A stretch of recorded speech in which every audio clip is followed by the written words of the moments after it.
एक बच्चे को आम का पेड़ बहुत पसंद था। जब भी उसे फुर्सत मिलती वो उस पेड़ के पास पहुंच जाता, पेड़ के ऊपर चढ़ता, आम खाता, खेलता और थक जाने पर उसी की छाया में सो जाता। बच्चे और आम के पेड़ के बीच एक अनोखा रिश्ता बन गया। बच्चा जैसे जैसे बड़ा होता गया वैसे वैसे उसने पेड़ के पास आना कम कर दिया। कुछ समय बाद तो आना बिल्कुल ही बंद हो गया। आम का पेड़ उस बालक को याद करके अकेला रोता। एक दिन अचानक पेड़ ने उस बच्चे को अपनी तरफ आते देखा और पास आने पर कहा, तू कहाँ चला गया था? मैं रोज तुम्हें याद किया करता था। चलो आज फिर से दोनों खेलते हैं।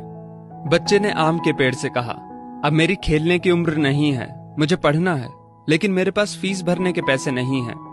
पेड़ ने कहा, तू मेरे आम लेकर बाजार में बेच दे, इससे जो पैसे मिलेंगे उससे अपनी फीस भर देना।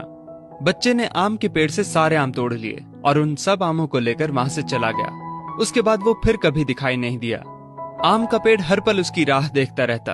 एक दिन वो फिर आया और कहने लगा, अब मुझे नौकरी मिल गई है, मेरी शादी हो चुकी है, मुझे मेरा अपना घर बनाना है, लेकिन इसके लिए मेरे पास अब पैसे नहीं हैं।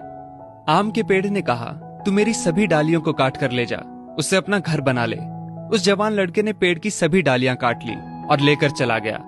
आम के पेड़ के पास अब कुछ नहीं था, वो बिल्कुल बंजर हो गया था, कोई उसे देखता भी नहीं था।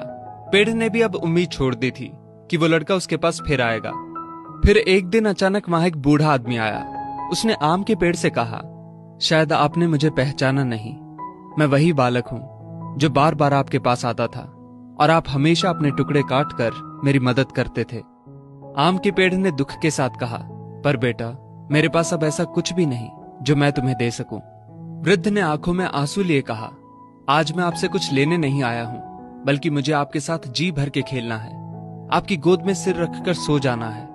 इतना कहकर वो आम के पेड़ से लिपट गया और आम के पेड़ की सूखी हुई डाली फिर से अंकुरित हो उठी।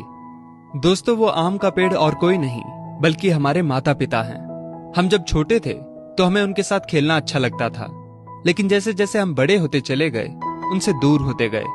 पास भी तब आए जब कोई जरूरत पड़ी या कोई समस्या आन खड़ी हुई।